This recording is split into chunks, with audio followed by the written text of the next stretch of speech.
Ako si Father Reginald Rivera Malikdem. So how was the feeling po, Father, noong kayo po yung first ever na nagmisa live stream? Conscious na conscious ako. Ganun po ba? Kasi nagmimisa ako nang walang tao. Ang kaharap ko, camera. Yes po. Sabi mga pare, yung lalo na pag nag-homily kami, nakakadraw kami ng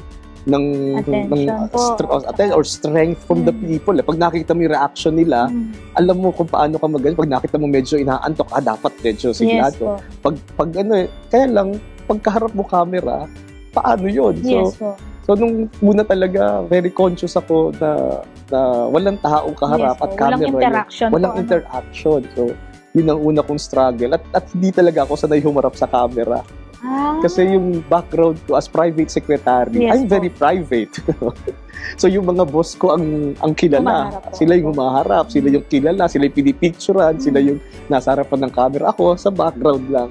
Pero nung nag-livestream, kailangan ako humarap sa camera. So it was a struggle at the beginning. Talagang kinakabahan ako, pinagpapawisan ako para sa kaba.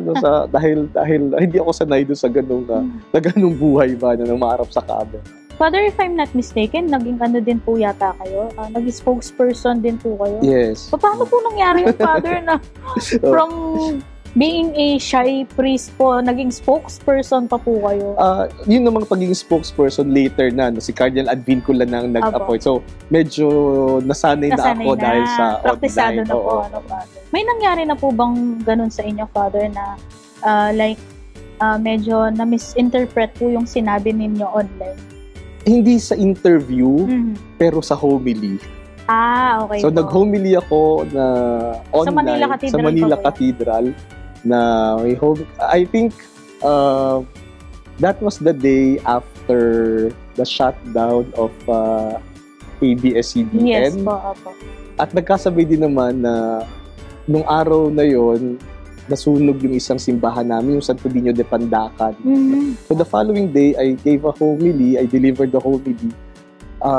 At may part sa homily ko na dahil based naman doon sa Gospel of the Day. No?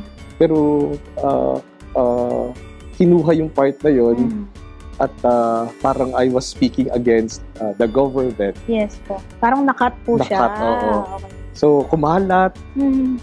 Ang daming bashers, ang daming nagme-message sa page ng Manila Cathedral, maraming tumatawag sa telepono ng Manila Cathedral na tungkol sa mga sinabi ko. At nakakatakot, natakot talaga ako. Kasi may mga threats pa. So, mga sasabihin, bakit dapat hindi nagsasalita ng ganyan, mga ganyan. So, kahit na yung nanay ko, tinawagan ako, sabi sa akin, anak, dahan-dahan sa salita. No? At sa totoo lang, after that, ilang araw na talagang parang ayaw kong magmisa online. Kasi natakot din naman ako. Pero na-console ako nung sinabi ng isang pari sa akin. Sabi niya, pinakinggan ko yung buong homily. Yes po. At yun naman yung gospel talaga nung araw na yun. No? Nilagay mo lang sa konteksto yung gospel. So, ba't ka matatakot? Salita ng Diyos yung sinasabi mo. Ba't ka matatakot? So, yun lang. Katapos nun, medyo nakampante na loob ko.